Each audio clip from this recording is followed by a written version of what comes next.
Page 188, 2/3 of the way down, the paragraph where it says TJ after the line break. TJ, you sure? Stacy asked little Willie Wiggins at recess the next day. Little Willie nodded morosely and answered, "Heard it myself. Clarence, too, was standing right upside him at the store when he told Mr. Caleb, come talking about how Miss Logan failed him on purpose and then said she wasn't a good teacher and that she, the one stopped everybody from coming up to the store. Said she was even destroying school property, talking about them books, you know." "Who's gonna take him?" I cried. "Hush, Cassie," said Stacy. "How come you just telling this now, little Willie?" Little Willie shrugged. "Guess I got fooled by old TJ Clarence and me.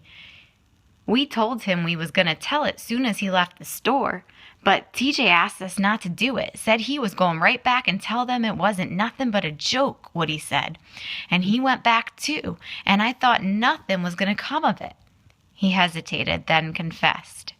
"Didn't say nothing about it before, 'cause me and Clarence wasn't supposed to be up there ourselves. But then here come Mr. Granger yesterday and fires Ms. Logan. I figure that's TJ's doing." "He probably figured it too," I said. "That's why he ain't in school today." "Talking about he's sick," said Christopher John.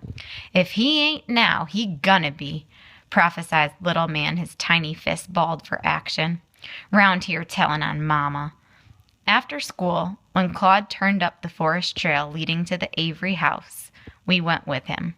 As we emerged from the forest into the Avery yard, the house appeared deserted, but then we spied TJ, lazily swinging straddle-legged atop an inner tube hanging from an old oak in the front yard. Stacy immediately charged toward him, and when TJ saw him coming, he tried to swing his long right leg over the tube to escape. He didn't make it. Stacy jumped up on the inner tube, giving them both a jerky top of 190 ride before they landed hard on Mrs. Avery's azalea bush. "Man, what's the matter with you?" TJ cried as he rolled from under Stacy to glance back at the flattened bush. "My mama gonna kill me when she see that bush." Stacy jumped up and jerked at TJ's collar. "Was you the one? Did you do it?" TJ looked completely bewildered. "Do what? What you talking about?" "Did you tell it? You tell them Wallaces 'bout Mama." "Me?" asked TJ. "Me? Why, man, you ought to know me better than that." "He do know you," I said. "How come you think we up here?"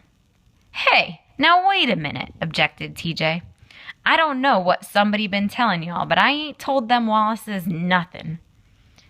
"You was down there," Stacy accused, "the day Mama caught you cheating. You went down to them Wallaces."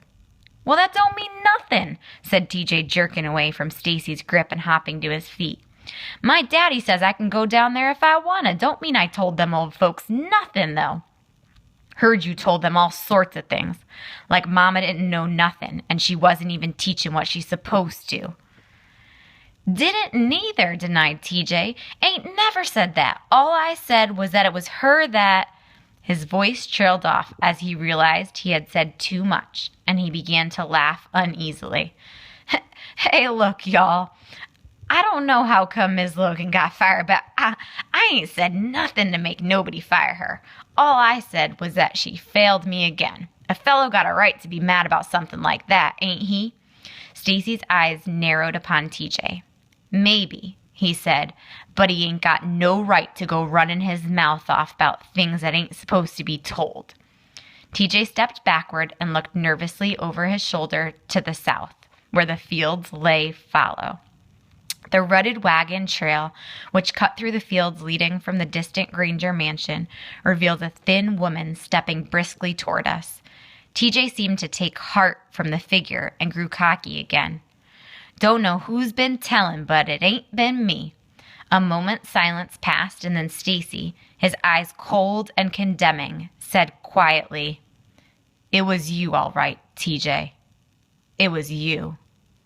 Then, turning, he motioned us back toward the forest. "Ain't you going to beat him up?" cried a disappointed little man. "What he got coming to him is worse than a beating," replied Stacy. "What could be worse than that?" asked Christopher John.